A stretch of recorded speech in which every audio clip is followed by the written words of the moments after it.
Tem gente que acredita que o amor de mãe é incondicional, infinito, que não tem limites. E durante muito tempo eu também acreditei nisso. Achei que ser mãe significava dar tudo, sem esperar nada. Que ser avó era estar sempre disponível, sempre com os braços abertos, sempre pronta para ajudar, não importava o custo.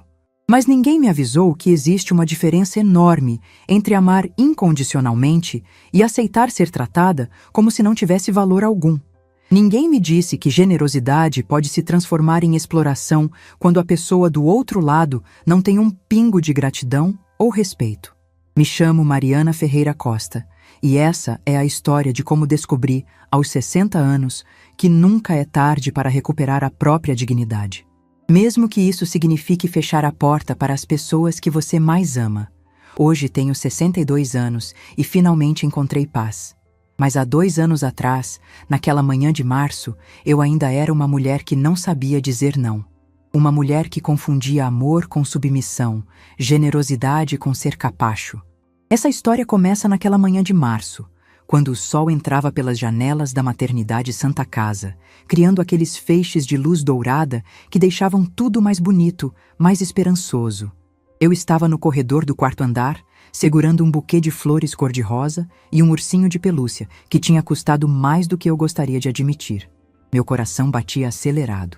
Depois de 9 longos meses de expectativa, minha netinha Clara havia nascido durante a madrugada. Daniel, meu filho, tinha me ligado às 6 da manhã, a voz embargada de emoção, dizendo que era uma menina saudável, que estava tudo bem com Patrícia e que eu podia ir conhecer minha neta. Lembro do cheiro daquele corredor. Aquele cheiro característico de hospital, misturado com perfume de flores, com o aroma de café vindo da copa das enfermeiras. Lembro das minhas mãos suando enquanto segurava os presentes, do nó na garganta, da ansiedade boa de quem vai conhecer alguém que já ama antes mesmo de ver o rosto. Durante 9 meses, eu tinha me preparado para aquele momento. Não apenas emocionalmente, mas financeiramente também. Tinha pago cada consulta médica de Patrícia, cada exame, tinha contratado o plano de saúde mais completo da cidade para ela e para a bebê. Tinha reformado o quarto inteiro na casa deles, comprado o enxoval completo, o berço importado, o carrinho de última geração. Tinha gasto mais de 50 mil reais das minhas economias. Quase tudo que Alberto e eu tínhamos juntado antes dele partir, 3 anos antes. Mas achei que valia a pena. Achei que estava construindo uma ponte, criando laços, garantindo meu lugar na vida da minha neta. Como eu estava enganada. Quando entrei no quarto, Patrícia estava na cama, o cabelo preso num coque bagunçado, a cara inchada do esforço do parto.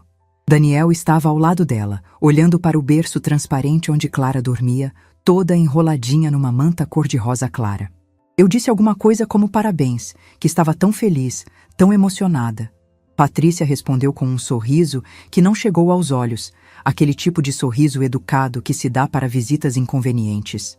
Uma das enfermeiras, uma moça jovem de cabelo preso num rabo de cavalo, estava verificando os sinais vitais de Patrícia. Ela me deu um sorriso caloroso quando entrei, aquele tipo de sorriso que as pessoas dão para avós orgulhosas.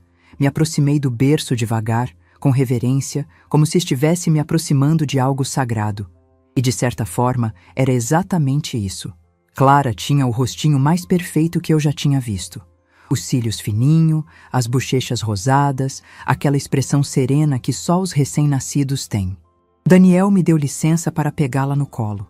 Lembro que minhas mãos tremiam quando a peguei, com todo o cuidado do mundo, apoiando a cabecinha dela no meu braço. Ela era tão leve, tão frágil, tão perfeita. O cheirinho dela invadiu minhas narinas. Aquele cheiro único de bebê recém-nascido que não tem comparação com nada. Algo dentro do meu peito se expandiu. Um amor tão grande que dói, que aperta, que faz você entender por que as pessoas fazem loucuras por seus netos.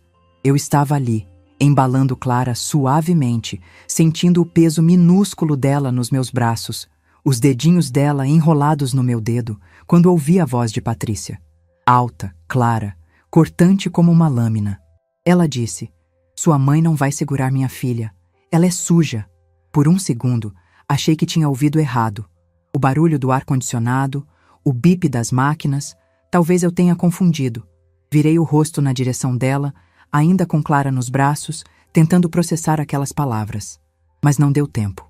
Patrícia levantou da cama com uma rapidez que não parecia possível para alguém que tinha dado à luz horas antes. Ela cruzou o quarto em 3 passos largos e arrancou Clara dos meus braços. Literalmente arrancou, sem cuidado, puxando a bebê com força, como se estivesse tirando algo perigoso das mãos de uma criança. O movimento foi tão brusco que Clara acordou assustada e começou a chorar. Um choro agudo, desesperado, que ecoou pelo quarto inteiro. E eu fiquei ali, parada, com os braços ainda na posição em que segurava minha neta, vazia, congelada, sem entender o que tinha acabado de acontecer. A enfermeira do rabo de cavalo parou o que estava fazendo. Vi seu rosto mudar de expressão, de profissional para chocada.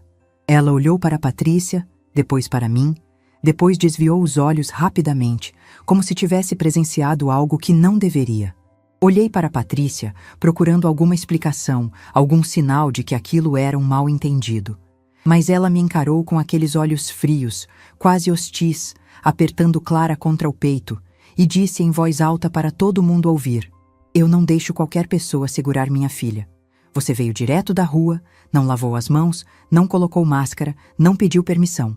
Minha filha tem imunidade baixa.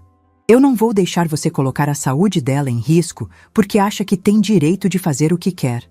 Cada palavra foi uma facada. Não pelo que diziam na superfície, mas pelo tom, pelo desprezo, pela maldade calculada em cada sílaba. A enfermeira do rabo de cavalo murmurou algo sobre ir buscar uma coisa e saiu do quarto rapidamente, claramente querendo escapar daquela situação. Mas uma auxiliar mais velha, que estava organizando algumas coisas na bancada, ficou parada com as mãos no ar, segurando um pacote de gaze, os olhos arregalados. Senti o sangue subir para o meu rosto. Não de raiva, mas de vergonha. Uma vergonha profunda, devastadora, do tipo que faz você querer desaparecer, virar pó e ser levada pelo vento. Porque não era só Patrícia no quarto. Tinha aquela auxiliar mais velha testemunhando tudo, provavelmente já recontando mentalmente a cena para as colegas no corredor. A humilhação queimava minha pele como água fervente. Mas o pior de tudo foi olhar para Daniel. Meu filho estava ali, de pé, ao lado da cama, com a postura de alguém que queria estar em qualquer outro lugar. Ele não me defendeu, não disse uma palavra. Não falou para a esposa que ela estava sendo injusta, que eu era a mãe dele, que aquela não era a forma de tratar quem tinha pago cada centavo daquele parto particular. Ele apenas desviou o olhar, olhou para o chão, para a parede, para qualquer lugar que não fosse o meu rosto. Nossos olhos se encontraram por um segundo, apenas um segundo, e naquele brevíssimo momento eu vi tudo o que precisava ver. Vergonha, sim. Constrangimento, com certeza. Mas não vi coragem, não vi amor. Não vi o filho que eu tinha criado. E naquele silêncio dele, eu entendi tudo. Entendi que meu filho tinha feito uma escolha. E essa escolha não incluía me defender, me proteger, me respeitar. Ele tinha escolhido a paz do casamento dele em detrimento da dignidade da própria mãe. A auxiliar mais velha finalmente terminou o que estava fazendo e saiu do quarto. Mas antes de passar por mim, ela me deu um olhar. Não era pena. Era algo pior. Era reconhecimento. Como se ela tivesse visto essa cena acontecer centenas de vezes antes. Fiquei ali parada por mais alguns segundos que pareceram eternos. O choro de Clara ecoava no quarto. Patrícia a embalava com aquela expressão de mártir, como se eu tivesse tentado machucar a bebê. Daniel continuava olhando para o chão, as mãos enfiadas nos bolsos da calça. Foi então que algo dentro de mim se rompeu. Ou talvez tenha se fortalecido. Ainda não sei direito. Respirei fundo. 1 vez, 2 vezes, 3 vezes. Senti o ar entrando nos meus pulmões, enchendo meu peito, me dando força que eu não sabia que tinha. Não ia chorar ali. Não ia fazer uma cena. Não ia implorar por explicações ou por desculpas. Não ia me curvar e aceitar aquilo como se fosse normal, aceitável, justificável. Peguei minha bolsa na cadeira ao lado da porta. O buquê de flores e o ursinho de pelúcia ficaram na mesinha de canto, esquecidos, sem importância. R$ 43.000 também tinham ficado esquecidos ali. Mas isso eu só compreenderia depois. Olhei para Daniel mais uma vez. Ele finalmente levantou os olhos e encontrou os meus. Vi culpa ali, constrangimento, mas não vi coragem. E percebi que meu filho era um covarde. Não disse uma palavra. Minha garganta estava apertada demais para falar, e mesmo que não estivesse, o que eu diria? Apenas virei as costas e saí daquele quarto. O corredor parecia mais longo na volta.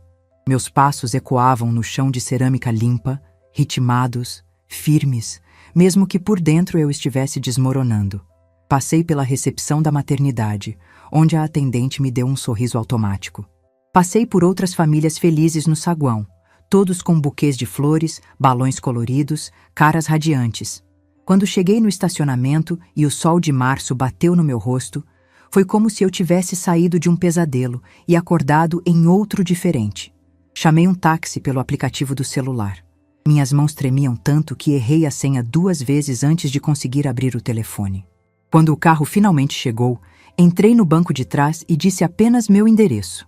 O motorista, um senhor de uns 50 anos, deve ter percebido que algo estava errado, porque não tentou puxar conversa.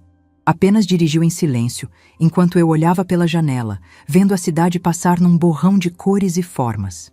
Tentei processar o que tinha acabado de acontecer. Tentei entender como um momento tão esperado, tão sonhado, tinha se transformado naquela humilhação pública. Pensei nos 9 meses anteriores, em cada consulta médica que paguei, em cada exame caro que coloquei no meu cartão de crédito, no plano de saúde premium que contratei para Patrícia e para Clara, incluindo a bebê como minha dependente antes mesmo dela nascer, na reforma completa do quarto do bebê, no berço importado, no carrinho de última geração, nas roupinhas caras, nos brinquedos educativos, em tudo. Tinha gastado quase todas as minhas economias naquela gravidez. Não porque alguém tinha pedido com gentileza, mas porque fui manipulada, pressionada, chantageada emocionalmente. Achei que estava construindo uma ponte, criando laços, garantindo meu lugar na vida da minha neta. Mas naquele carro, voltando para casa sozinha, humilhada, rejeitada, entendi que tinha sido apenas uma boba com dinheiro no bolso e amor demais no coração. Quando cheguei em casa, a tarde já estava caindo. Minha casa estava silenciosa, vazia, como sempre estava desde que Alberto tinha partido 3 anos antes. Joguei a bolsa no sofá e fui direto para o quarto.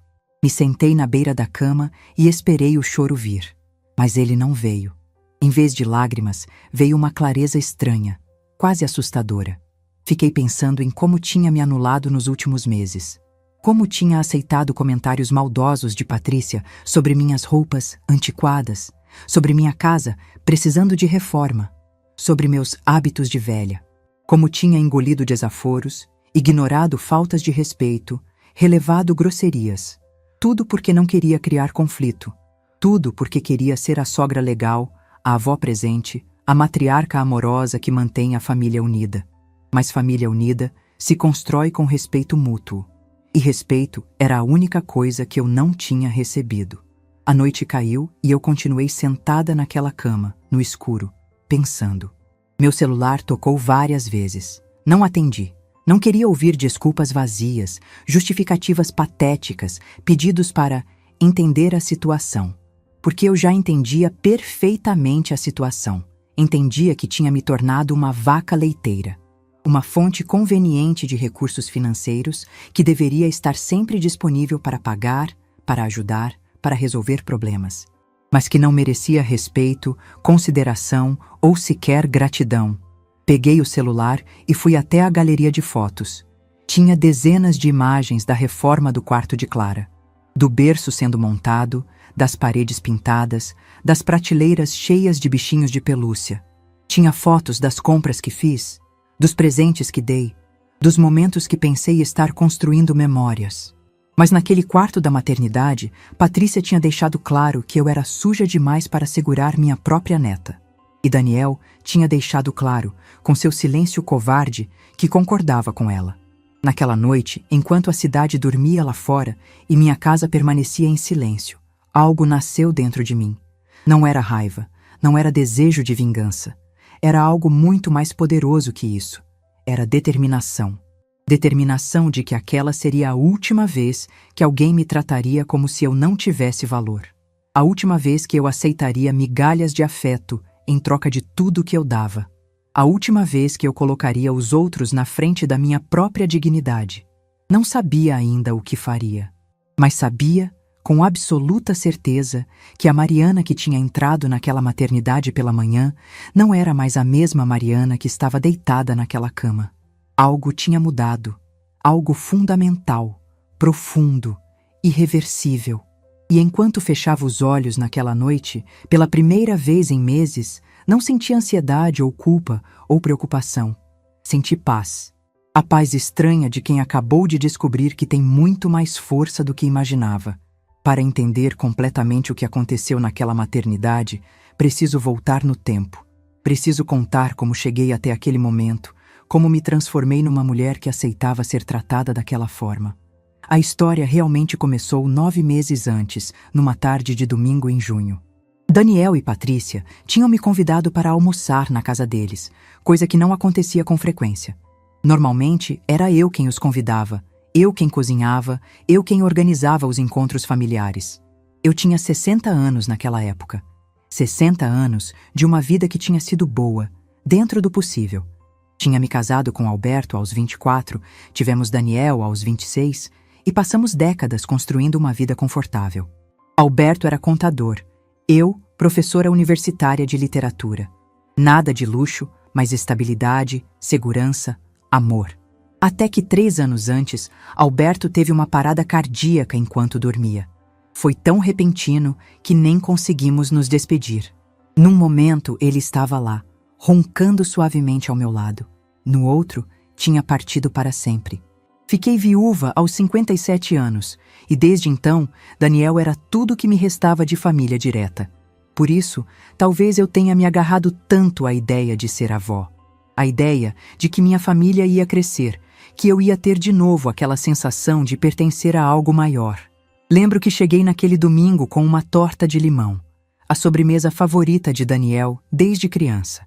Patrícia abriu a porta com um sorriso maior do que o normal, aquele tipo de sorriso que imediatamente me deixou desconfiada. Ela nunca foi muito calorosa comigo. Sentamos à mesa e fizemos aquela conversa superficial de sempre. O trabalho de Daniel na empresa de contabilidade, os clientes chatos de Patrícia no salão de beleza onde ela trabalhava como manicure, o calor absurdo que estava fazendo naquele junho. Foi no meio da sobremesa que Daniel largou a bomba. Ele limpou a garganta, trocou um olhar com Patrícia e disse: "Mãe, a gente tem uma notícia. A Patrícia está grávida, você vai ser avó." Deixei o garfo cair no prato. Literalmente. O barulho ecoou pela sala de jantar e eu levei a mão à boca, os olhos enchendo de lágrimas instantaneamente. Um bebê.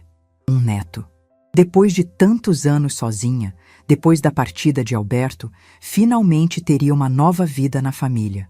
Alguém para amar, para cuidar, para deixar um legado. Levantei da cadeira e abracei os dois, chorando de alegria, dizendo que estava tão feliz, tão emocionada, que seria a melhor avó do mundo. Patrícia retribuiu o abraço com aquela rigidez que eu já conhecia, mas naquele momento relevei. Achei que era só o jeito dela. Como eu estava enganada. Nos dias seguintes, Daniel me ligou várias vezes para conversar sobre a gravidez. Patrícia estava com muito enjoo, não conseguia trabalhar direito, estavam preocupados com as finanças. Eu disse que podia ajudar no que fosse preciso, que era para isso que as avós existiam. A primeira solicitação veio disfarçada de preocupação maternal. Patrícia estava sendo atendida pelo SUS, mas Daniel achou que seria melhor se ela tivesse acompanhamento particular. Médico especializado, exames de última geração, ultrassom 4D para ver o bebê com mais clareza. Perguntei quanto custaria e Daniel deu um número que me fez engolir seco. Mas era meu primeiro neto, minha única chance de ser avó. Disse que pagaria as consultas, que não era problema. O problema foi que as consultas se multiplicaram. Toda semana tinha um exame novo, uma urgência nova, uma necessidade nova. E toda semana eu passava o cartão, assinava cheques, transferia dinheiro. 2 semanas depois, Patrícia marcou uma reunião comigo. Disse que precisávamos conversar sobre coisas práticas. Chegou na minha casa com uma lista digitada, toda organizada em tópicos. Lembro de pensar que aquilo era eficiente, profissional até. Ela começou explicando que o plano de saúde dela não cobria parto particular, que ela tinha pesquisado e a melhor maternidade da cidade era a Santa Casa, mas que o parto lá custava muito caro, que seria necessário um plano de saúde melhor. Mostrou 3 opções impressas, todas caríssimas, e disse que a ideal seria a mais completa. Então, acrescentou com aquele sorriso que não chegava aos olhos: "O neto da Mariana merece o melhor, né, sogra?" Aquela frase mexeu comigo. O neto da Mariana merece o melhor. Claro que merecia. E se eu podia proporcionar isso, por que não faria? Ela continuou falando, muito pragmática, muito organizada. Disse que seria bom incluir a bebê no plano também, já como dependente minha, porque isso facilitaria tudo depois do nascimento. Pediatra particular, vacinas, emergências, tudo mais fácil se o plano já estivesse ativo desde o início. Concordei com tudo. Contratei o plano mais completo naquela mesma semana. Coloquei Patrícia e a futura bebê Clara como minhas dependentes, paguei a taxa de adesão que era absurda e me senti bem fazendo isso. Me senti útil, necessária, importante. Alberto e eu tínhamos planejado ter mais filhos, mas depois de Daniel, descobrimos que eu não poderia engravidar novamente. Durante anos, sonhamos com uma casa cheia, com barulho de criança, com natais cercados de netos. Mas tivemos apenas Daniel, que cresceu como filho único, mimado, protegido demais, talvez. Agora ele estava me dando a chance de ter aquela casa cheia que sempre sonhei. Como eu ia negar? O 3º mês de gravidez trouxe o primeiro comentário maldoso. Estava na casa deles, ajudando a organizar algumas coisas, quando Patrícia olhou para minha roupa e soltou: "Sogra, a senhora não acha que está na hora de renovar o guarda-roupa? Essas roupas são muito antigas, muito quadradas. Quando a bebê nascer, a senhora vai querer estar bonita nas fotos, né?" Disse isso rindo, como se fosse uma brincadeira, mas o tom tinha algo afiado. Daniel riu junto, daquele jeito sem graça de quem ri por educação, e eu engoli o comentário. Afinal, minhas roupas eram meio antigas mesmo. Fazia anos que não comprava nada novo. Na semana seguinte, Patrícia comentou sobre minha casa. Disse que quando o bebê nascesse, eu precisaria modernizar um pouco esse ambiente, porque criança precisa de lugar bonito, alegre, não esses móveis pesados e escuros da época da vovó. De novo, engoli. Minha casa tinha sido decorada por Alberto e eu. Cada móvel tinha uma história, uma memória. Mas ela tinha razão, eram móveis antigos, pesados, de outro tempo. Comecei a me sentir desatualizada, ultrapassada. Como se eu fosse um móvel velho que precisava ser reformado para se adequar ao mundo novo que estava chegando. No 4º mês, Patrícia parou de trabalhar. Disse que os enjoos estavam muito fortes, que não conseguia ficar 8 horas em pé fazendo unha, que o médico tinha recomendado repouso. Liguei para o obstetra que eu mesma estava pagando e perguntei sobre o repouso. Ele pareceu surpreso e disse que Patrícia estava com uma gravidez perfeitamente saudável, que não havia nenhuma recomendação de parar de trabalhar. Mas quando mencionei isso para Daniel, ele disse que eu não entendia, que a mãe sempre soube melhor do que ninguém sobre o próprio corpo, que eu estava sendo insensível. O salário dela fez falta no orçamento deles, claro. E quem começou a complementar? Eu.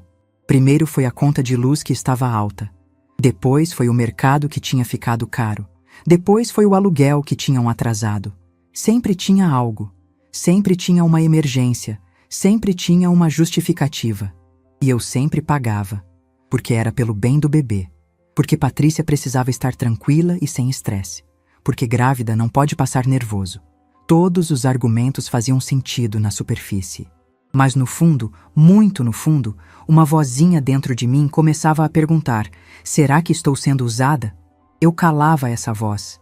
Dizia para mim mesma que estava sendo egoísta, desconfiada, que família ajuda família, que era isso que mães e avós faziam. No 5º mês, veio a exigência do quarto.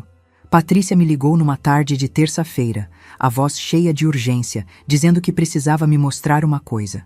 Quando cheguei lá, ela me levou até o quarto que seria do bebê. Era um cômodo pequeno, com paredes descascadas, piso de cerâmica rachado, uma janela que não fechava direito. Ela disse com aquele tom dramático: "Sogra, olha isso. A senhora acha que dá para colocar a neta da senhora num lugar desses? Que tipo de avó deixa a netinha dormir num quarto nessas condições?" A culpa me atingiu como um soco. Ela tinha razão. Aquele quarto estava em péssimo estado. Perguntei quanto custaria reformar e Patrícia já tinha 3 orçamentos prontos, todos impressos e destacados. Escolhi o mais barato e mesmo assim quase caí da cadeira com o valor. Ela suspirou e disse: "Tudo bem, sogra. Se é o que a senhora pode fazer, a gente aceita. Só espero que fique bom o suficiente." Aquilo doeu. Doeu de verdade. Como se eu estivesse sendo pão dura, mesquinha, oferecendo migalhas quando deveria dar o melhor.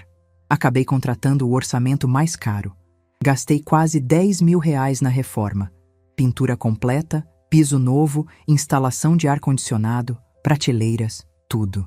Passei semanas indo até lá para supervisionar a obra, para garantir que tudo ficasse perfeito. E cada vez que ia, Patrícia tinha uma nova sugestão, uma nova necessidade, um novo gasto. Quando terminaram a reforma, Patrícia inspecionou tudo com olhar crítico, passou o dedo nas paredes, testou o ar-condicionado e disse: "Ficou aceitável, né, sogra? Faltam algumas coisas ainda, mas dá para a bebê nascer." Aceitável. Depois de eu ter gasto quase R$ 10.000. Foi também no 5º mês que comecei a perceber a mudança em Daniel. Meu filho sempre foi próximo de mim, carinhoso, atencioso. Depois que o pai morreu, ele ligava todo dia para saber como eu estava, vinha me visitar toda semana, me incluía em tudo. Mas desde que Patrícia engravidou, ele estava diferente, distante. As ligações ficaram mais raras, as visitas mais espaçadas. E quando conversávamos, ele parecia estar sempre com a cabeça em outro lugar. Naquela altura, eu já tinha gasto mais de R$ 50.000, mas continuava achando que valia a pena. Tentei conversar com ele sobre isso. Marquei um almoço, só nós dois, num restaurante que ele gostava. Perguntei se estava tudo bem, se eu tinha feito algo errado. Daniel mexeu na comida com o garfo, sem me olhar nos olhos, e disse: "Mãe, a senhora precisa entender que agora eu tenho uma família. Não posso ficar correndo para lá e para cá o tempo todo. A Patrícia precisa de mim." Como se eu não fosse família. Como se 3 décadas de dedicação tivessem sido apagadas por 9 meses de gravidez. No 6º mês, Patrícia organizou o chá de bebê. Ou melhor, me disse que ia organizar e que eu ia pagar. Porque o dinheiro deles estava muito apertado e porque é tradição a avó fazer esse presente para o primeiro neto. Concordei. Claro que concordei. Afinal, seria meu primeiro neto também, e eu queria celebrar da melhor forma possível. Patrícia escolheu um buffet infantil caro, com decoração elaborada tema Jardim Encantado, comidas sofisticadas, lembrancinhas importadas. Ela fez uma lista de convidados que tinha quase 80 pessoas. Eu paguei cada centavo. Cada detalhe daquela festa custou R$ 8.000. Mas eu paguei, achando que estava criando um momento especial, uma memória linda para celebrar a chegada do bebê. Mas no dia da festa, fui tratada como uma ajudante. Patrícia me colocou para receber as pessoas na porta, para organizar os presentes que chegavam, para repor as bebidas, para cortar o bolo. Passei a tarde inteira de pé, servindo, organizando, limpando. Nem me sentei para comer. Minhas amigas estavam lá. Célia, Rosa, algumas colegas da universidade. E todas me olhavam com aquela expressão de pena misturada com incredulidade. E quando chegou a hora das fotos oficiais, aquelas que o fotógrafo tirava para o álbum, Patrícia posou com a mãe dela, com as irmãs, com as amigas. E me deixou de fora. Juntei coragem e perguntei se não ia ter uma foto com a avó. Patrícia estava arrumando o vestido para a próxima pose e respondeu sem me olhar: "Ah, sogra, a senhora não gosta de aparecer em foto mesmo, né? Deixa só a família mais próxima. Depois a gente tira umas fotos casuais." Família mais próxima. Como se eu não fosse. As fotos casuais nunca aconteceram. Voltei para casa naquela noite exausta, com os pés doendo, e olhei para a fatura do cartão de crédito que tinha acabado de chegar. O chá de bebê tinha custado R$ 8.000. E eu nem estava nas fotos oficiais. Minhas amigas começaram a comentar: "Célia, que me conhecia há 30 anos, me pegou pelo braço antes de ir embora da festa e disse baixinho: Mariana, você está sendo explorada. Isso não é normal. Isso não é como famílias tratam umas às outras. Mas eu defendi os dois. Disse que Célia não entendia, que primeiro filho é difícil, que eles precisavam de ajuda, que era isso que famílias faziam umas pelas outras. Célia balançou a cabeça com aquele olhar triste de quem sabe que está falando com uma parede. Mariana, família ajuda com amor e respeito. O que estão fazendo com você é abuso. Abuso financeiro e emocional. Aquela palavra ficou ecoando na minha cabeça durante dias. Abuso. Será que era isso? Ou eu estava sendo uma sogra chata, exagerada, que via problema onde não tinha? No 7º mês, veio a lista de enxoval. Patrícia tinha montado um documento de 15 páginas no computador, com links para cada produto, especificações detalhadas, marcas importadas. Cada item custava uma fortuna. Quando vi o valor total, precisei me sentar. Era mais de 20 mil reais em berço, carrinho, roupinhas, fraldas, brinquedos, equipamentos.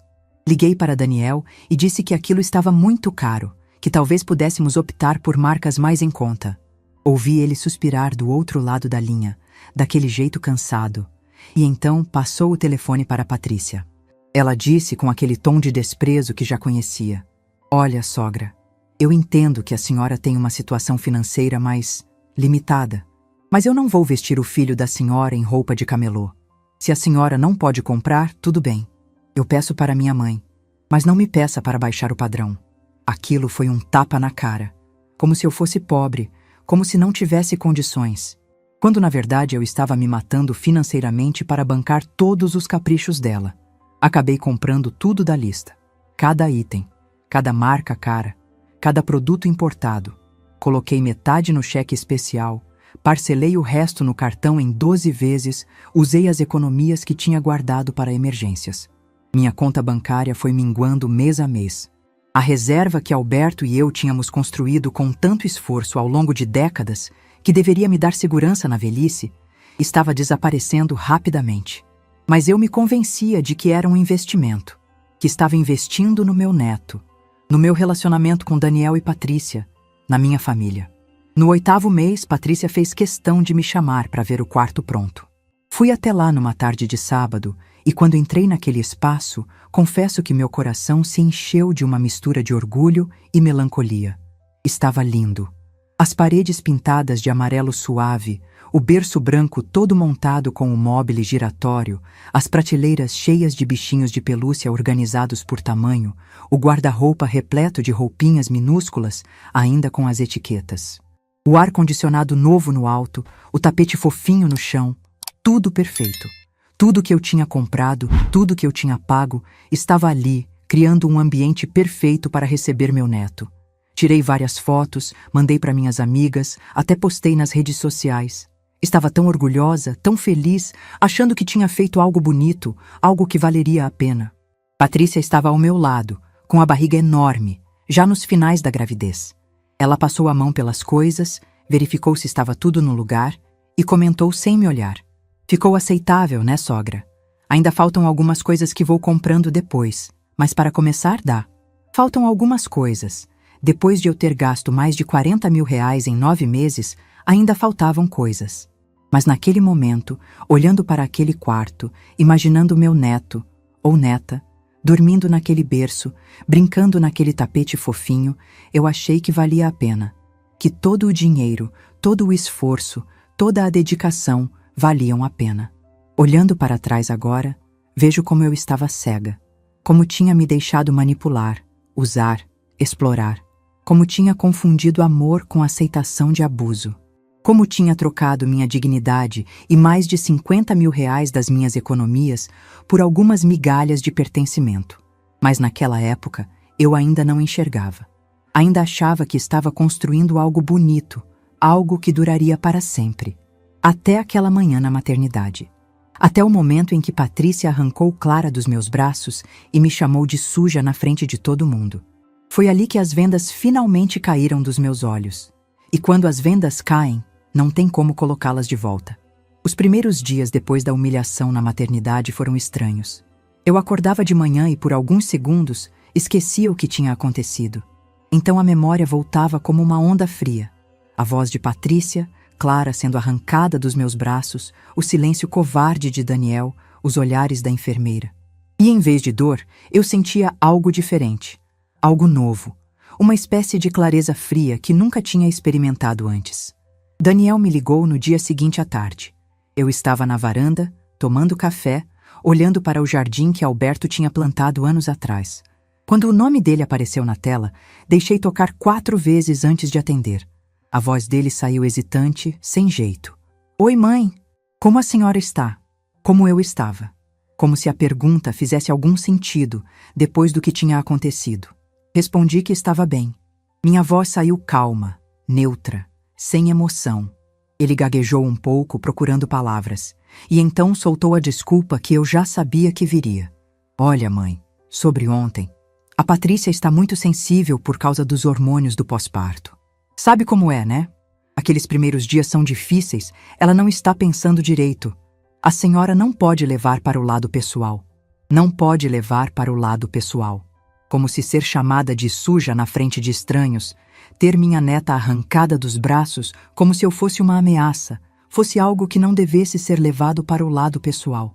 Eu poderia ter brigado. Poderia ter gritado, chorado, exigido um pedido de desculpas, mas não fiz nada disso. Apenas disse, entendo, Daniel. Obrigada por ligar. O tom da minha voz deve ter deixado ele confuso, porque ele ficou em silêncio por alguns segundos, esperando que eu dissesse mais alguma coisa. Quando percebeu que eu não ia dizer, ele murmurou algo sobre me ligar depois e desligou.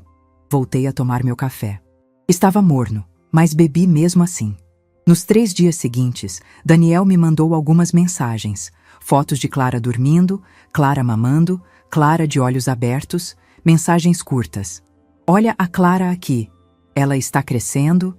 Tá tudo bem por aí? Eu respondia com um emoji de coração. Nada mais. Não porque estivesse magoada demais para falar, mas porque estava ocupada demais pensando.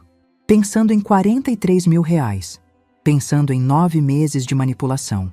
Pensando em como tinha sido conveniente para eles me ter por perto enquanto precisavam de dinheiro, e como tinha sido fácil me humilhar quando não precisavam mais. Foi na tarde do 5º dia que a ligação veio. Nos últimos dias, eu tinha pensado muito sobre aquele plano de saúde. Lembrei que quando contratei, a atendente tinha me explicado que haveria um período de carência para alguns procedimentos. Mas Patrícia tinha insistido em incluir a bebê desde antes do nascimento, como dependente, justamente para não ter carências depois. Eu tinha concordado e pagado taxas extras por isso. E agora, esse mesmo plano que eu havia pago religiosamente por 9 meses estava sendo usado contra mim, como se eu fosse uma estranha. Eu estava organizando alguns papéis velhos, decidindo o que guardar e o que jogar fora quando o telefone tocou. Era um número desconhecido, mas atendi assim mesmo. A voz do outro lado era jovem, feminina e carregada de constrangimento. Dona Mariana, aqui é a Jéssica, secretária da doutora Beatriz. Doutora Beatriz, a pediatra caríssima que Patrícia tinha escolhido pessoalmente, fazendo questão de dizer que só a melhor pediatra da cidade seria boa o suficiente para a neta da Mariana. A moça continuou, cada palavra saindo devagar, como se estivesse pisando em ovos. A senhora poderia dar uma passadinha aqui no consultório? É que tem uma situação com o plano de saúde da bebê Clara que precisamos resolver. Meu coração deu um pulo, mas minha voz saiu calma. Que tipo de situação? Jéssica tossiu, claramente desconfortável. É que... Bem, a senhora é a titular do plano, né? E quando tentamos passar a consulta de hoje da Clara, o plano foi rejeitado. Deu como se estivesse cancelado. Então a consulta ficou em aberto e a doutora Beatriz pediu para eu entrar em contato com a senhora para resolver. Fiquei em silêncio por alguns segundos. Do outro lado da linha, Jéssica esperava, provavelmente achando que eu estava chocada, confusa, preocupada. Mas eu não estava nada disso. Estava apenas processando a informação. O plano tinha sido rejeitado, porque ainda estava ativo. Eu não tinha cancelado nada ainda. Mas a operadora provavelmente tinha detectado que Patrícia tinha usado o meu plano para o parto sem minha autorização expressa presente, ou tinha algum problema burocrático qualquer. E de repente, naquele momento, olhando pela janela da minha sala, vendo o sol da tarde batendo nas plantas do jardim, eu tive uma revelação. Eu tinha poder. Todo o poder estava nas minhas mãos. O plano estava no meu nome. Eu era a titular. Eu era quem pagava. E eu podia cancelar quando quisesse. Sorri. Pela primeira vez em 5 dias, sorri de verdade. Disse para Jéssica com toda a gentileza do mundo. Olha, Jéssica, deve ter dado algum problema no sistema. Vou verificar com a operadora e depois entro em contato. Pode deixar. Ela pareceu aliviada. Ah, obrigada, dona Mariana. É que a consulta deu R$ 450 e a doutora Beatriz precisa saber quem vai pagar R$ 450 por uma consulta de rotina de recém-nascido. Mas era a melhor pediatra da cidade, afinal. Desliguei o telefone e fiquei sentada naquela cadeira, meu coração batendo mais rápido, não de nervosismo, mas de algo que só posso descrever como empoderamento. Durante 60 anos, eu tinha sido a pessoa que resolvia problemas para os outros. A esposa que apoiava, a mãe que sacrificava, a avó que pagava. Sempre colocando todo mundo na frente. Sempre me diminuindo para que os outros brilhassem. Mas naquele momento, sentada naquela sala, eu entendi algo fundamental. Eu não era obrigada a continuar sendo essa pessoa. Peguei o telefone de novo e liguei para a operadora do plano de saúde. Demorou 15 minutos na espera, ouvindo aquela musiquinha irritante, mas quando finalmente uma atendente respondeu, eu já sabia exatamente o que ia dizer. Ela se apresentou como Fernanda e perguntou como podia me ajudar. Respondi com a voz mais firme que consegui. Quero cancelar meu plano de saúde. Houve uma pausa do outro lado. Então Fernanda perguntou, no tom treinado de quem faz essa pergunta 100 vezes por dia. Posso saber o motivo do cancelamento, senhora? Não quero mais. Outra pausa. Ela provavelmente estava verificando minha conta no sistema porque o tom dela mudou, ficou mais urgente.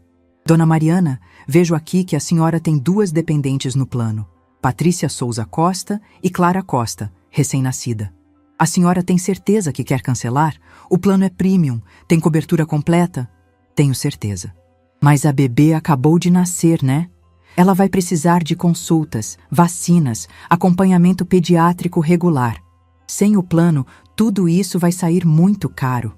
Respirei fundo e então disse a frase que mudaria tudo. Não é problema meu.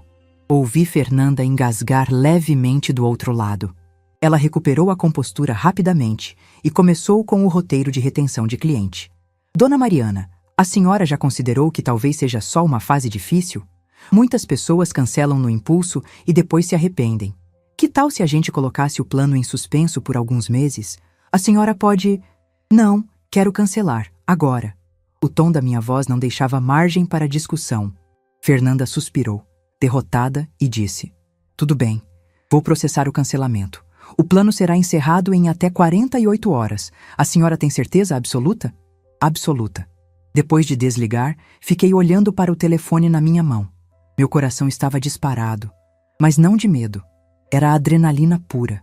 Eu tinha acabado de tomar a primeira decisão real, independente, poderosa, que tinha tomado em meses. E aquilo era assustador e libertador ao mesmo tempo. Mas eu não tinha terminado. Fui até o meu escritório, aquele cantinho da casa onde guardava todos os meus documentos, e peguei a pasta financeira. Dentro dela estavam todos os comprovantes de pagamentos que eu tinha feito nos últimos 9 meses. Sentei na mesa e fiz uma lista completa. Plano de saúde premium, mensalidades de 9 meses. 7. 200 consultas e exames particulares, 4.500 molares reforma do quarto, 10.000 alailos chá de bebê, 8.000 reais enxoval completo, 21.000 reais ajuda com contas da casa deles, luz, mercado, aluguel, 5.500 reais, total, 56.200 malhas, 56.200 reais. Eu tinha gasto mais de 50.000 reais em 9 meses. Quase todas as minhas economias. O dinheiro que Alberto e eu tínhamos guardado para minha segurança na velhice, para emergências, para ter uma vida confortável. E em troca de tudo isso, eu tinha sido chamada de suja. Guardei os comprovantes de volta na pasta e peguei meu laptop. Entrei no site do banco e comecei a revisar todos os pagamentos automáticos e débitos recorrentes que eu tinha programado. Tinha vários: mensalidade do plano de saúde, cancelar pediatra, consultas mensais agendadas, cancelar escola de natação para bebês, que Patrícia já tinha reservado para quando Clara crescesse, cancelar assinatura de fraldas mensais que eu tinha contratado, cancelar débito automático da farmácia para vitaminas do bebê, cancelar. Cada clique no botão de cancelamento me dava uma sensação estranha. Não era prazer. Não era vingança. Era algo muito mais profundo. Era recuperação. Recuperação da minha dignidade, do meu poder de escolha, do meu direito de ser tratada com respeito. Quando terminei, já eram quase 7 da noite. Meu estômago roncava. Não tinha comido nada o dia inteiro. Mas eu me sentia mais leve do que tinha me sentido em meses. Na manhã seguinte, sexta-feira, fui pessoalmente ao banco. Queria ter certeza absoluta de que tudo tinha sido cancelado corretamente, que não havia nenhum pagamento pendente que pudesse passar sem eu perceber. O gerente, seu Mário, um senhor que me atendia há anos, ficou preocupado quando viu a quantidade de cancelamentos. Ele perguntou se estava tudo bem, se eu estava tendo problemas financeiros. Eu sorri e disse: "Está tudo ótimo, seu Mário. Nunca esteve melhor. Só estou reorganizando minhas prioridades." Ele pareceu confuso, mas não insistiu. Apenas confirmou que todos os pagamentos automáticos tinham sido cancelados e me deu um extrato atualizado. Quando saí do banco, parei num café e tomei um chocolate quente, sentada na janela, olhando o movimento da rua. As pessoas passavam apressadas, cada uma com seus problemas, suas vidas. E eu estava ali, aos 60 anos, redescobrindo quem eu era além de mãe e avó. Os próximos dias foram silenciosos. Eu não avisei ninguém sobre os cancelamentos. Não liguei para Daniel, não mandei mensagem para Patrícia. Apenas esperei. E a espera foi deliciosa. Porque pela primeira vez em muito tempo, eu não estava ansiosa, não estava preocupada se tinha feito a coisa certa, se as pessoas iam me aprovar. Eu simplesmente estava em paz com minha decisão. Daniel mandou algumas mensagens durante esses dias. Fotos de Clara, comentários sobre como estava difícil cuidar de um recém-nascido, reclamações sobre o cansaço. Eu respondia com mensagens curtas. Que bom, ela está linda, sei como é. Na terça-feira seguinte, exatamente 8 dias depois da humilhação na maternidade, meu telefone tocou às 3 da tarde. Era Patrícia. Deixei tocar 3 vezes antes de atender. Meu coração estava acelerado, mas minha mão estava firme. Atendi com um simples "Alô?" E então veio a explosão. A voz de Patrícia saiu aos gritos, histérica, furiosa. "O que a senhora fez? A senhora cancelou o plano de saúde? A senhora está louca?" Afastei o telefone da orelha. Ela estava gritando tão alto que eu conseguia ouvir claramente mesmo com o aparelho longe. Esperei ela tomar fôlego para continuar. "A Clara teve que ir no pronto-socorro ontem à noite. Ela estava com febre. E quando chegamos lá, o plano não funcionou. Disseram que estava cancelado. A senhora tem ideia do que a senhora fez?" Ela continuou gritando, sem pausas, sem respirar direito. "A gente teve que pagar R$ 2.500. R$ 2.500. Sogra, a gente não tem esse dinheiro. Teve que colocar no cartão em 10 vezes. Fez uma pausa para respirar, e eu aproveitei para falar. Minha voz saiu baixa, calma, controlada. "Terminei, Patrícia." O choque no outro lado da linha foi palpável. Ela esperava que eu me justificasse, que me desculpasse, que ficasse desesperada. Mas o tom da minha voz não era nada disso. Ela gaguejou. "Como assim terminou? A senhora está matando a própria neta. A senhora está sendo uma mulher suja?" Silêncio. Um silêncio longo, pesado, carregado. Continuei, mantendo aquele tom calmo, quase suave. "Foi isso que você disse, não foi? Que eu era suja demais para segurar minha neta. Que você não ia deixar qualquer pessoa tocar na sua filha. Então estou apenas respeitando sua decisão, Patrícia. Pessoas sujas como eu não devem ter contato com bebês, e isso inclui pagar por eles. Mas a senhora não pode, isso é... A senhora está sendo ridícula. Eu estava nervosa. Acabei de dar à luz. A senhora não pode levar isso a sério." Levei, muito a sério. A voz dela mudou então. Ficou chorosa, manipuladora. Sogra, pelo amor de Deus. A Clara precisa de consultas, de vacinas, de acompanhamento médico. A senhora vai deixar a própria neta sem assistência porque ficou magoada com uma bobagem? Uma bobagem. 56 mil reais e 9 meses de manipulação eram uma bobagem. Respirei fundo e disse, cada palavra escolhida com cuidado. Patrícia, você e Daniel são adultos. Vocês decidiram ter um filho. E agora vocês vão cuidar dele com os recursos de vocês. Eu não sou obrigada a bancar suas escolhas. Mas a senhora sempre ajudou. A senhora sempre esteve presente. A senhora não pode simplesmente parar de... Posso. E parei. Ela ficou sem palavras por alguns segundos. Então, a voz dela ficou fria, venenosa. A senhora vai se arrepender disso. A senhora vai ficar velha sozinha, sem ninguém, sem conhecer a própria neta. E quando a senhora precisar de ajuda, não venha nos procurar. Sorri. Ela não podia me ver, mas sorri. Patrícia, eu prefiro ficar velha sozinha com minha dignidade intacta do que rodeada de pessoas que me tratam como um banco ambulante. Desliguei o telefone. Minhas mãos tremiam, mas não de medo. Era adrenalina, libertação, poder. Sentei no sofá, o telefone ainda na mão, e deixei a sensação tomar conta de mim. Eu tinha acabado de enfrentar meu maior medo, ser abandonada pela família, e tinha descoberto que conseguia viver com isso. Melhor ainda, conseguia viver bem com isso. 10 minutos depois, Daniel ligou. Atendi no segundo toque. Dessa vez eu queria ouvir o que ele tinha a dizer. A voz dele saiu baixa, constrangida, muito diferente dos gritos de Patrícia. Mãe, a gente precisa conversar. Pode falar. A senhora realmente cancelou tudo? O plano, os pagamentos, tudo? Sim. Uma pausa longa.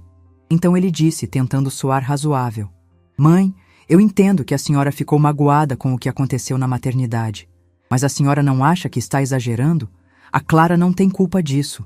A senhora vai prejudicar uma criança inocente por causa de uma briga com a Patrícia?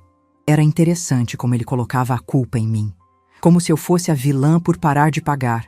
Não eles por terem me tratado com desrespeito. Respondi, mantendo a voz neutra. Daniel, eu não estou prejudicando ninguém. Estou apenas deixando de assumir responsabilidades que não são minhas. Você e Patrícia são os pais de Clara. Não eu. Mas a senhora sempre disse que ia ajudar, que ia ser a avó presente, que ia fazer parte da vida dela. E eu queria. Até ser chamada de suja e ter minha neta arrancada dos meus braços como se eu fosse uma ameaça. Ele ficou em silêncio.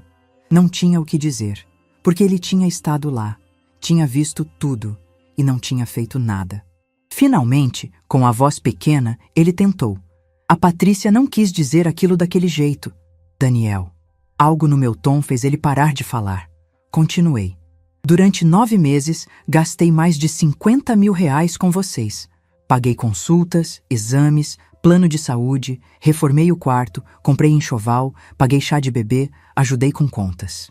Fiz tudo isso com amor, achando que estava construindo uma relação familiar bonita. Fiz uma pausa, deixando os números afundarem. E em troca, fui humilhada publicamente, na frente de estranhos. E você ficou lá, em silêncio, sem dizer uma palavra. Então não venha me falar sobre exagero, Daniel, porque quem exagerou foram vocês. Exageraram achando que eu ia aceitar qualquer coisa. Ele tentou falar alguma coisa, mas eu continuei. E quanto a ser uma avó presente, eu ainda quero ser. Mas nos meus termos, com respeito, com dignidade. Não como uma funcionária que paga por tudo e ainda é tratada mal. Mãe, se você e Patrícia quiserem que eu faça parte da vida de Clara, vão ter que me tratar como parte da família, não como uma carteira conveniente. Até lá, vocês resolvem suas próprias contas. Desliguei sem esperar resposta. Dessa vez minhas mãos não tremiam mais. Levantei, fui até a cozinha e preparei um jantar de verdade. Pela primeira vez em dias, estava com fome. Fome de verdade. Comi sozinha, na mesa da cozinha, olhando pela janela para a noite que caía. Não me senti solitária. Senti-me livre. Livre do peso de expectativas irreais. Livre da obrigação de comprar amor. livre da necessidade de aceitar desrespeito para ter um lugar na família. Naquela noite, dormi melhor do que tinha dormido em meses. E pela primeira vez em anos, sonhei com Alberto. No sonho, ele estava sorrindo, orgulhoso, e dizia: "Você sempre foi mais forte do que pensava, Mari." Acordei com lágrimas nos olhos, mas sorrindo, porque ele estava certo. Eu sempre fui forte. Só tinha esquecido, mas agora eu lembrava. E ninguém, absolutamente ninguém, ia me fazer esquecer de novo. Os dias que se seguiram àquelas ligações foram reveladores. Não porque algo extraordinário tenha acontecido, mas justamente pelo contrário. Pela primeira vez em 9 meses, eu tinha paz. Acordava de manhã sem ansiedade. Tomava meu café sem verificar o celular a cada 2 minutos, esperando mais uma demanda, mais um pedido, mais uma urgência. Lia meus livros sem aquela sensação constante de que eu deveria estar fazendo algo por alguém. Era uma liberdade estranha, quase assustadora. Durante tanto tempo, minha vida tinha girado em torno de Daniel e Patrícia. E agora que eu tinha me afastado dessa órbita, precisava descobrir quem eu era sem eles. 3 dias depois da ligação explosiva de Patrícia, as mensagens começaram a chegar. A primeira veio num sábado de manhã. Era de Daniel e continha apenas uma foto. Clara dormindo no berço que eu tinha comprado, toda enroladinha numa manta, os dedinhos fechados em punhos minúsculos. Embaixo da foto, a mensagem: "Ela está com saudade da vó." Olhei para aquela foto por um longo tempo. Clara era linda, perfeita, e ver aquela imagem mexia comigo de formas que eu não queria admitir. Mas então pensei: ela está com saudade da vó. Como? Uma bebê de 2 semanas não tem saudade de ninguém. Aquela mensagem não era sobre Clara, era sobre manipulação. Não respondi. No domingo, outra foto. Clara acordada dessa vez, com os olhos abertos, aquele olhar meio perdido dos recém-nascidos. "A Clara abriu os olhos hoje. A senhora está perdendo esses momentos." Bloqueei a tentação de responder. Porque ele estava certo, eu estava perdendo momentos.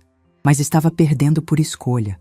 Porque aqueles momentos vinham com um preço que eu não estava mais disposta a pagar.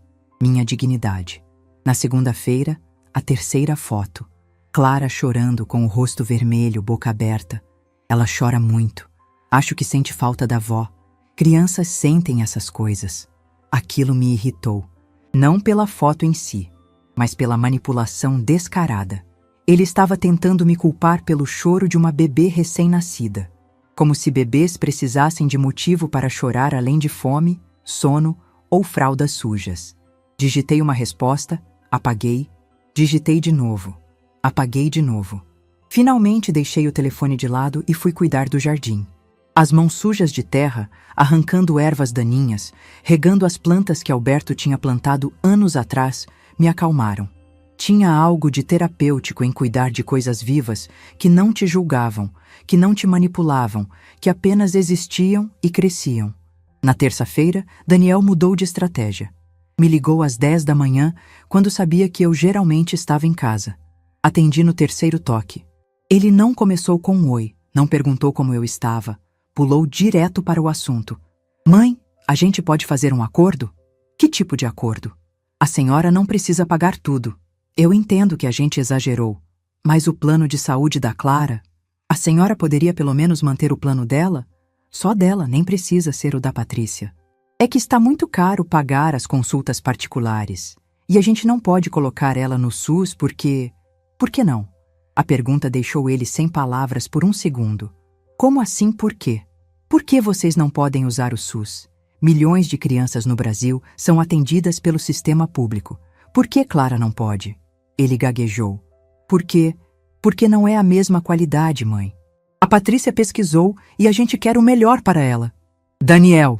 Minha voz saiu firme, sem espaço para discussão. "Vocês querem o melhor, vocês pagam pelo melhor. Simples assim. Mas a senhora tem condições. A senhora tem dinheiro guardado. Por que a senhora não pode ajudar a própria neta?" "Posso, mas não vou." O silêncio do outro lado foi longo. Então, ele tentou outra abordagem, a voz ficando mais suave, mais parecida com o Daniel criança, que fazia charme para conseguir o que queria. Mãe, eu sei que a gente errou. A Patrícia sabe que errou. Mas a senhora vai punir a Clara por causa dos nossos erros? Não estou punindo ninguém. Estou apenas vivendo minha vida e deixando vocês viverem a de vocês. Isso não é viver. Isso é abandonar a família. A palavra me atingiu como um tapa. Abandonar. Ele estava me acusando de abandono. Respirei fundo, contando até 5 antes de responder. Daniel, me explica uma coisa. Quando Patrícia me arrancou Clara dos braços e me chamou de suja na frente de todo mundo, isso foi o quê? Inclusão familiar? Mãe. Quando você ficou em silêncio, sem dizer uma palavra em minha defesa, isso foi o quê? Apoio familiar? Eu não sabia o que fazer. A Patrícia estava sensível, acabou de dar à luz. E eu não merecia consideração? Depois de 9 meses pagando tudo, fazendo tudo, me sacrificando por vocês, eu não merecia pelo menos que você dissesse que ela estava errada? Ele não tinha resposta para isso. Ficou em silêncio por tanto tempo que pensei que a ligação tinha caído. Finalmente ele disse, a voz baixa. A gente não tem dinheiro para pagar pediatra particular todo mês, mãe. Não tem como. Então usem o SUS, ou cortem outras despesas, ou Patrícia volta a trabalhar, vocês são adultos, vão descobrir. A Patrícia não pode voltar a trabalhar agora, a Clara está muito pequena. Daniel. Cortei ele no meio da frase. Eu criei você sozinha depois que seu pai morreu. Você tinha 19 anos, estava na faculdade. Eu trabalhei, paguei suas contas, coloquei comida na mesa. Não tinha ninguém me bancando. Descobri um jeito. Vocês também vão descobrir. Desliguei. Minhas mãos tremiam, mas não de medo ou insegurança. Tremiam de raiva. Raiva de mim mesma por ter demorado tanto para acordar. Raiva deles por terem me usado assim. Raiva de toda a situação. Peguei o celular e bloqueei o número de Patrícia. Pensei em bloquear Daniel também, mas algo me impediu. Ele era meu filho, afinal. Mas eu não precisava estar disponível o tempo todo. Na quinta-feira da mesma semana, aconteceu algo que me fez perceber o quão desesperados eles estavam ficando. Eu tinha ido ao mercado fazer compras para a semana. Pela primeira vez em meses, comprei coisas que eu gostava, sem ficar calculando se tinha dinheiro para ajudá-los depois. Comprei um vinho bom, queijos importados, chocolates caros, pequenos luxos que tinha negado a mim mesma enquanto bancava a vida deles. Quando cheguei em casa com as sacolas, quase deixei tudo cair no chão. Daniel estava sentado na escada da frente da minha casa. E no colo, enrolada numa manta cor-de-rosa, estava Clara. Meu coração deu um pulo. Ver minha neta ali, tão pequenininha, tão frágil, mexeu comigo de formas que eu não estava preparada. Mas então olhei para o rosto de Daniel e vi a estratégia. Ele não tinha vindo me visitar, tinha vindo me manipular. Respirei fundo, segurei firme as sacolas e subi os 3 degraus até onde ele estava. Daniel, o que você está fazendo aqui? Ele levantou, ajeitando Clara no colo, e disse com aquele tom que tentava ser casual, mas era obviamente ensaiado. Vim te visitar. Pensei que você ia querer ver a Clara. Com Clara? Não com Patrícia? A Patrícia está em casa, descansando. Achei que seria legal a avó conhecer melhor a neta, já que no hospital não deu muito tempo. O cinismo era impressionante. Como se não ter dado tempo fosse o problema, e não o fato de eu ter sido humilhada publicamente. Olhei para Clara. Ela dormia tranquilamente, alheia a toda aquela tensão. Linda, perfeita, inocente. E então olhei para Daniel. E tomei a decisão mais difícil que tomei até aquele momento. Não, ele piscou, confuso. Não o quê? Não vou pegar ela. Não vou entrar nesse jogo. Que jogo, mãe? Eu só trouxe ela para você conhecer. Daniel, minha voz saiu cansada.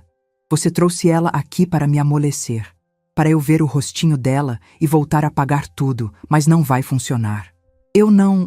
Não é isso. É exatamente isso. Passei por ele, abrindo a porta de casa com as chaves. Vocês vão ter que aprender que eu não sou mais a Mariana que aceita qualquer coisa. Se vocês quiserem que eu faça parte da vida de Clara, vão ter que me tratar com respeito primeiro. Mas a gente está te tratando com respeito. A gente veio até aqui. Virei para ele, ainda na porta, e disse a coisa mais difícil que já disse na vida. Vai para casa, Daniel, e não volte enquanto não estiver pronto para uma conversa de verdade. Uma conversa onde vocês reconheçam o que fizeram, peçam desculpas de verdade e não tentem me usar como solução para os problemas de vocês. Você está sendo egoísta, ridícula. A Clara é sua neta, e eu adoraria ser avó dela, mas não nessas condições. Entrei em casa e fechei a porta. Através da janela da sala, vi Daniel ficar ali parado por alguns minutos, olhando para a porta fechada com aquela expressão de incredulidade, como se não conseguisse acreditar que eu tinha mesmo recusado. Finalmente ele desceu os degraus, colocou Clara no bebê conforto do carro e foi embora. Quando o carro sumiu na esquina, minhas pernas finalmente cederam. Sentei no sofá e deixei as lágrimas virem. Não de arrependimento, mas de alívio e tristeza misturados. Tinha feito a coisa certa. Sabia disso, mas não deixava de doer. Naquela noite, liguei para Célia, minha amiga de décadas, a única pessoa que tinha tido coragem de me falar a verdade quando eu estava cega. Contei tudo: a humilhação na maternidade, os cancelamentos, as ligações, a visita de Daniel com Clara. Célia me escutou em silêncio até o fim. Então disse, com aquela voz firme que eu conhecia tão bem: Mariana, eu estou orgulhosa de você. Muito orgulhosa. Aquelas palavras me fizeram chorar de novo, mas dessa vez de gratidão. Ela continuou: você fez a coisa mais difícil do mundo. Escolheu você mesma. E isso não é egoísmo. Isso é sobrevivência. Conversamos por mais de 1 hora. Ela me contou sobre outras amigas que tinham passado por situações parecidas. Mulheres que tinham sido exploradas financeiramente por filhos adultos. Mulheres que tinham descoberto tarde demais que amor não se compra. Quando desliguei, me senti menos sozinha. Na sexta-feira seguinte, tomei uma decisão que selou definitivamente minha nova postura. Fui até o escritório de uma advogada que Célia me indicou. Doutora. Márcia era uma mulher de uns 50 anos, com aquele ar competente de quem já viu de tudo. Quando contei minha história, ela não pareceu surpresa. Apenas pegou um bloco de notas e foi anotando tudo. Quando terminei, ela disse: Dona Mariana, a senhora fez tudo certo. Cancelou o que estava no seu nome, parou de fazer pagamentos que não era obrigada a fazer. Nada do que a senhora fez é ilegal ou antiético. Mas e se eles tentarem me processar? Ou dizerem que eu estou abandonando a neta? Ela balançou a cabeça. Não existe base legal para isso. A senhora não tem obrigação legal de pagar plano de saúde para netos. Isso é uma escolha, não uma obrigação.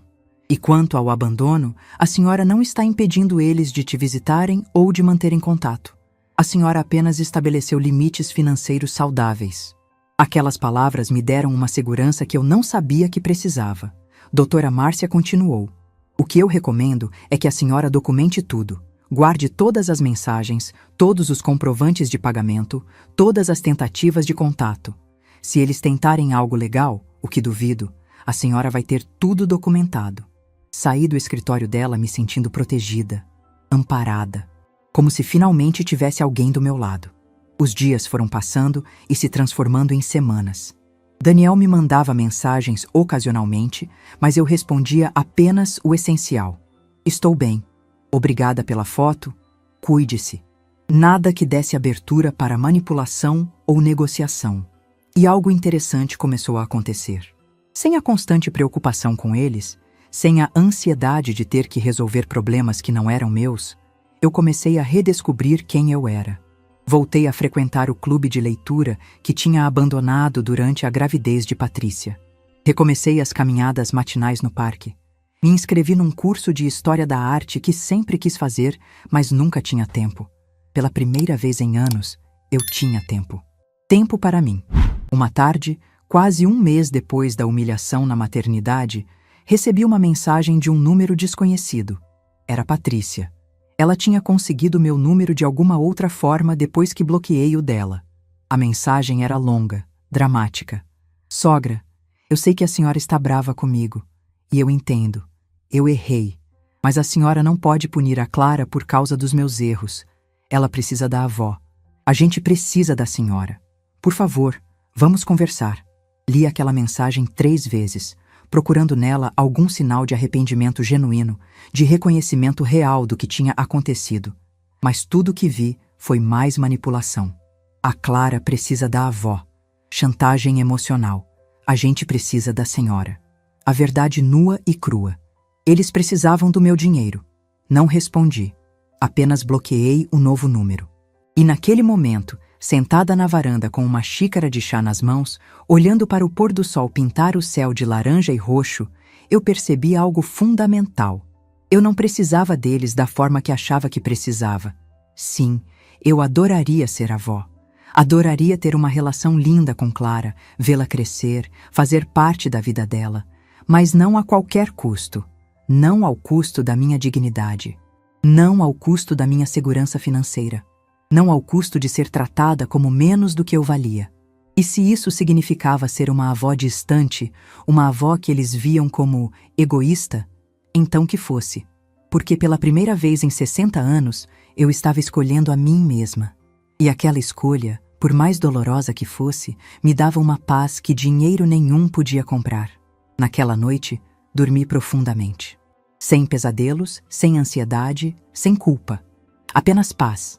A paz de quem finalmente entendeu que amor próprio não é egoísmo. É sobrevivência.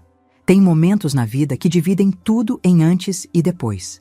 Para mim, aquele bilhete na porta da maternidade foi esse momento. E agora, 2 anos depois, sentada na varanda do meu apartamento, olhando para a cidade de Campinas se acender com as luzes da noite, posso dizer com absoluta certeza: valeu cada segundo de dor. Valeu cada lágrima que derramei, cada noite de insônia, cada momento de dúvida, onde me perguntei se estava sendo egoísta demais, dura demais, inflexível demais. Porque hoje, aos 62 anos, eu finalmente sei quem sou. E não preciso da aprovação de ninguém para existir. Mas deixa eu voltar um pouco. Deixa eu contar o que aconteceu depois daquele mês de silêncio, depois que fechei a porta para Daniel com Clara no colo. 6 meses depois da humilhação na maternidade, minha vida tinha mudado de formas que eu não imaginava possíveis. Eu tinha voltado a dar aulas particulares, mas dessa vez por escolha, não por necessidade. 3 vezes por semana, jovens universitários vinham até minha casa para aulas de literatura e redação. Adorava aquilo. Adorava me sentir útil de uma forma que não envolvia ser explorada. Eles me pagavam, me respeitavam, me agradeciam. E quando iam embora, eu me sentia realizada, não esvaziada. Também tinha começado a frequentar um grupo de apoio para avós que sofreram abuso financeiro familiar. Célia me levou na primeira reunião, e confesso que fui com resistência. Achei que seria um monte de gente se vitimizando, reclamando da vida. Mas estava completamente enganada. Eram mulheres fortes, mulheres que tinham tomado as decisões mais difíceis de suas vidas, que tinham escolhido sua dignidade mesmo quando isso significava perder o contato com netos, com filhos, com a família que tanto amavam. Conheci Dona Fátima, 68 anos, que tinha gastado toda a sua aposentadoria sustentando uma filha viciada em drogas. Até o dia em que a filha vendeu as joias da mãe para comprar mais droga. Dona Fátima cortou o contato completamente. 5 anos depois, a filha se recuperou, pediu perdão de joelhos e hoje tem uma relação saudável. Conheci Dona Irene, 71 anos, cujo filho tinha usado o nome dela para fazer empréstimos que ela não sabia. Quando descobriu, estava com dívidas de R$80 mil. Processou o próprio filho, ele foi condenado e ela levou anos para pagar tudo. Hoje vive sozinha, mas em paz. Essas mulheres me ensinaram que amor próprio não é egoísmo, que estabelecer limites não é crueldade, que você pode amar alguém de longe, sem se destruir no processo. Foi nesse grupo que descobri que não estava sozinha, que minha história não era única, que milhares de mulheres idosas são exploradas financeiramente por familiares que deveriam protegê-las. Durante esses 6 meses, Daniel me mandava mensagens ocasionais. Sempre fotos de Clara, sempre tentando tocar no meu ponto fraco. Mas eu tinha aprendido a ver através da manipulação. Respondia com educação, mas sem abrir margem. Ela está linda.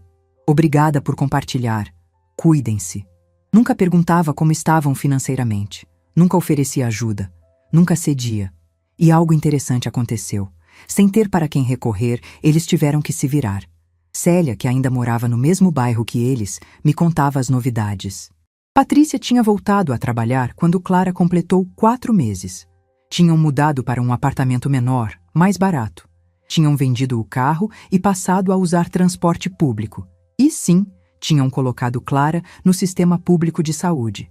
A mesma Clara que merecia o melhor, que não podia ser tratada como qualquer bebê, estava sendo atendida no postinho do bairro. Não senti satisfação com isso. Senti apenas alívio.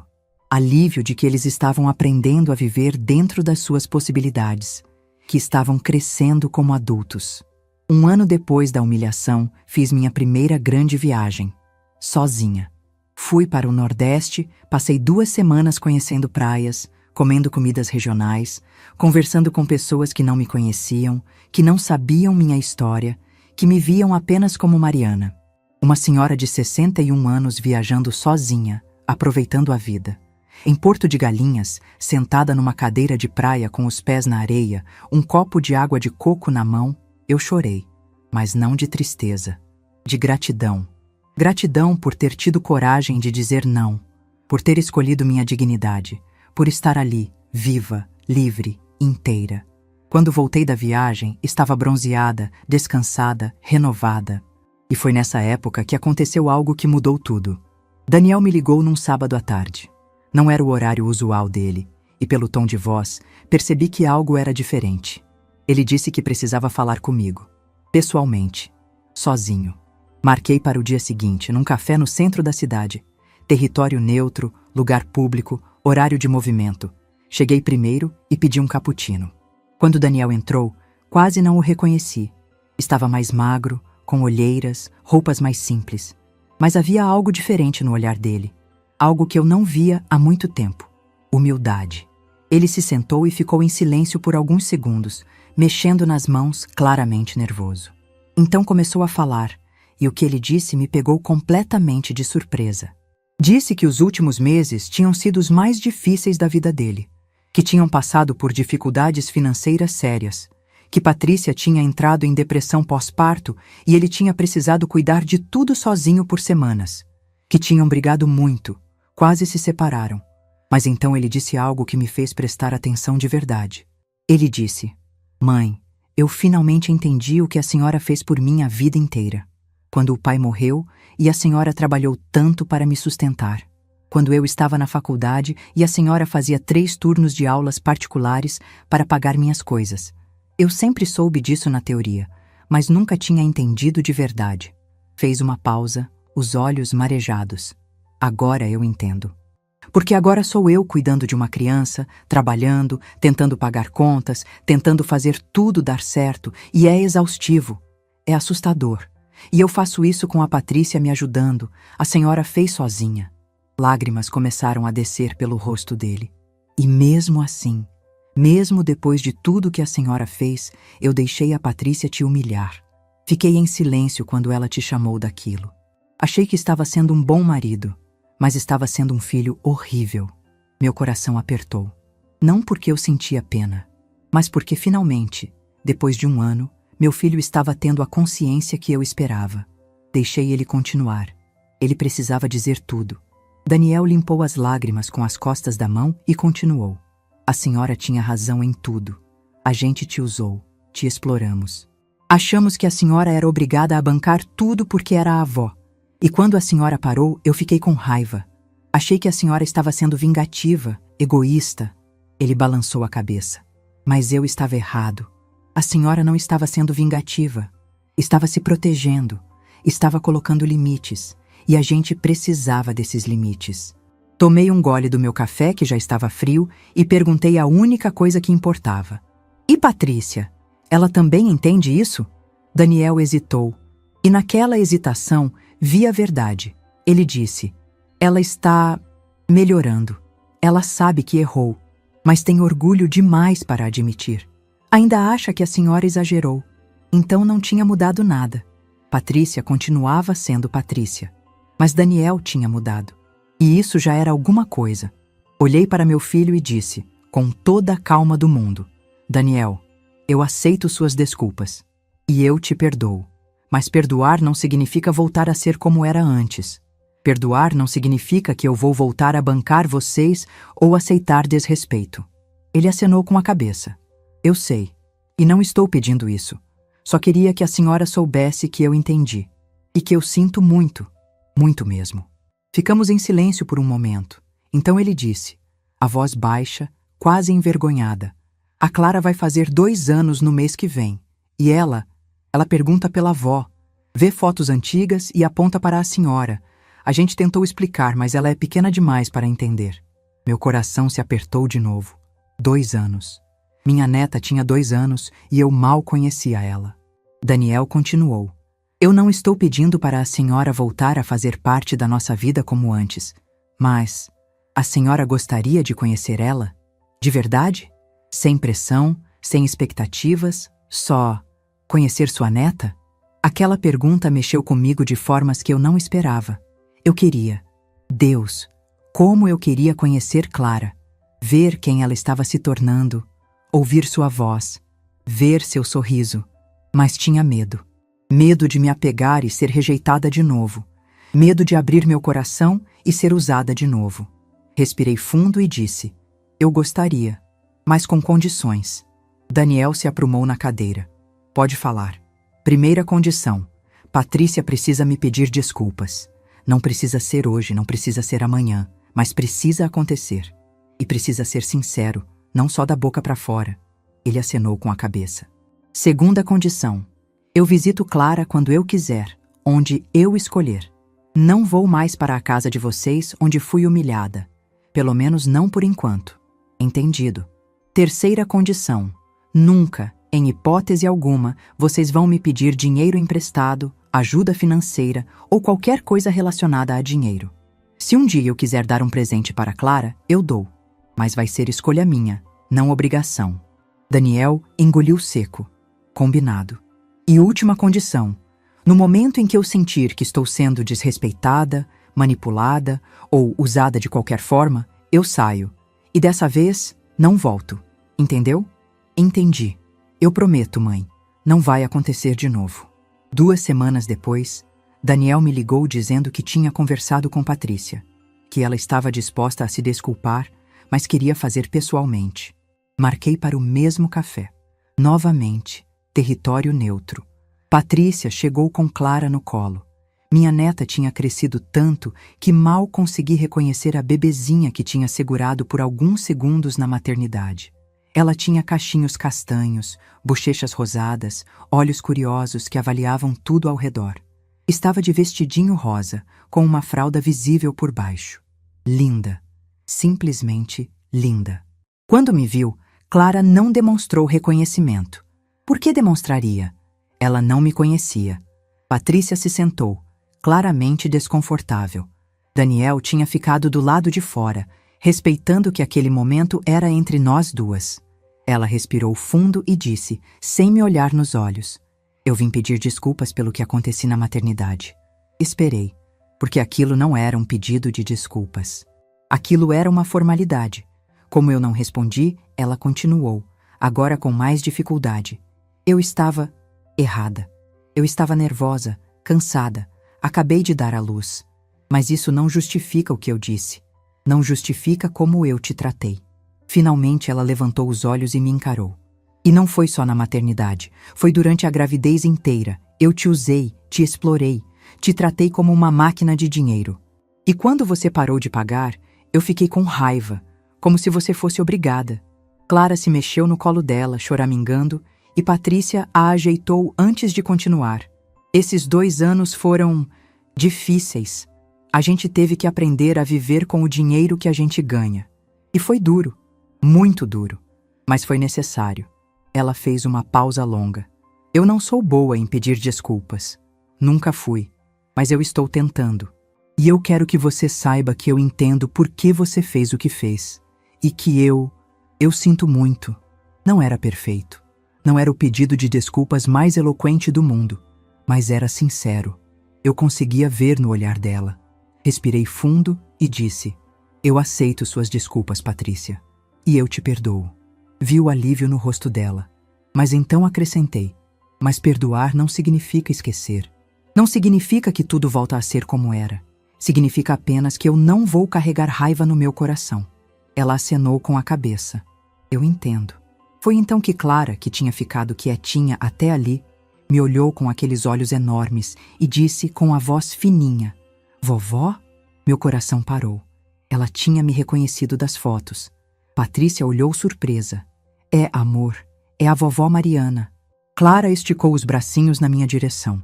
Olhei para Patrícia, pedindo permissão silenciosa. Ela acenou com a cabeça.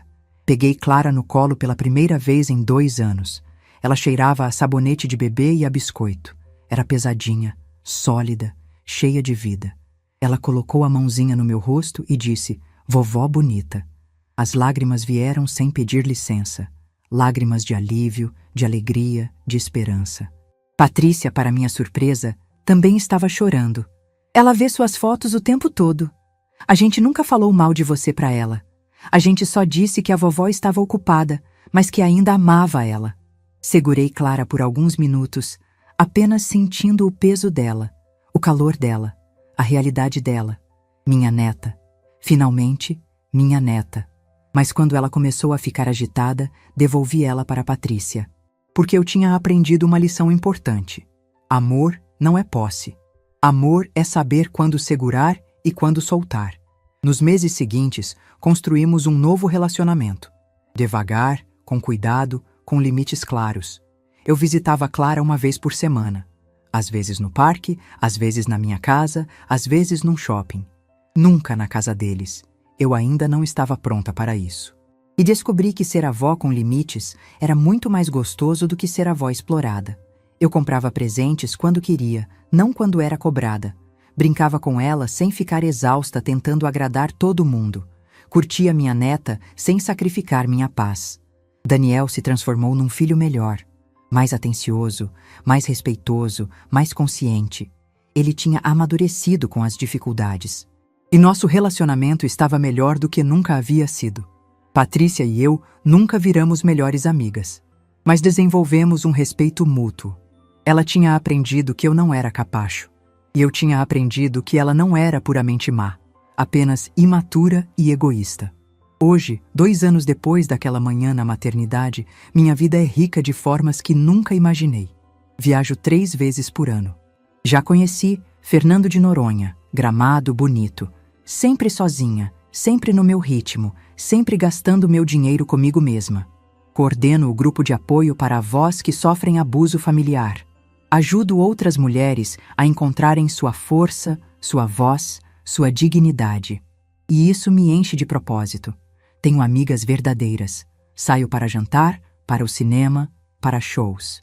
Tenho uma vida social ativa, repleta de pessoas que me valorizam. E sim, tenho uma relação com minha neta. Uma relação saudável, com limites, com respeito. Clara me ama e eu amo ela. Mas nosso amor não vem com condições impossíveis ou expectativas irreais. Ontem, Clara me deu um desenho que tinha feito na escolinha. Era eu, reconhecível pelos cabelos brancos que ela pintou de amarelo, com um sol enorme ao lado e a palavra vovó, escrita em letras tortas. Coloquei aquele desenho na geladeira e fiquei olhando para ele por um longo tempo. E percebi algo fundamental. Esse desenho tinha muito mais valor do que todos os 56 mil reais que eu gastei tentando comprar um lugar na família. Porque esse desenho veio do coração. Veio de uma escolha livre. Veio de um amor que não foi comprado, mas construído com tempo, respeito e dignidade. Às vezes me perguntam se eu me arrependo. Se eu não deveria ter sido mais flexível, mais compreensiva, mais mãe. E minha resposta é sempre a mesma. Não. Não me arrependo de um único segundo da minha decisão.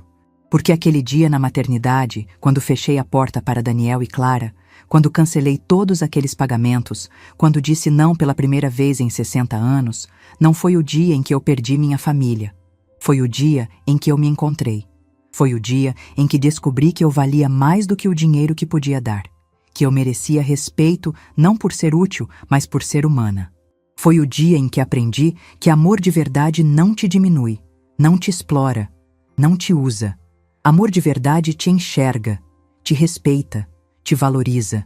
E se para ter esse amor verdadeiro eu precisei passar por um deserto de solidão, por noites de choro, por momentos de dúvida devastadora, valeu a pena. Porque do outro lado desse deserto, encontrei a Mariana que tinha sido enterrada sob décadas de abnegação. A Mariana que tinha sonhos próprios, vontades próprias, valor próprio. E essa Mariana ninguém vai tirar de mim novamente. Hoje, sentada na varanda do meu apartamento, com uma xícara de chá nas mãos, olhando para a cidade que continua girando, indiferente aos dramas pessoais de cada um, eu sorrio. Sorrio porque finalmente entendi a diferença entre ser amada e ser respeitada, entre ser necessária e ser valorizada, entre pertencer a uma família e pertencer a si mesma. E se tem uma coisa que aprendi nesses 2 anos, é que nunca, nunca é tarde para recuperar sua dignidade. Não importa se você tem 60, 70, 80 anos. Não importa se está sendo explorada por filhos, netos, irmãos, quem quer que seja. Você sempre pode dizer não. Você sempre pode escolher você mesma. E quando você faz essa escolha, algo mágico acontece. As pessoas que te amam de verdade permanecem. As pessoas que só te usavam desaparecem. E você descobre que é muito melhor estar sozinha e em paz do que rodeada e explorada. Meu nome é Mariana Ferreira Costa. Tenho 62 anos. E essa é minha história de como descobri que o amor próprio não é egoísmo. É sobrevivência. É liberdade. É vida. E se essa história tocou seu coração, se você está passando por algo parecido, se você também está sendo usada, explorada, diminuída por pessoas que deveriam te amar, deixa eu te dizer uma coisa. Você merece melhor. Você sempre mereceu melhor. E nunca, nunca é tarde para escolher você mesma. Se essa história tocou seu coração, deixe seu like, se inscreva no canal e comente aqui embaixo. No meu lugar, o que você faria? Sua mensagem pode iluminar o dia de alguém.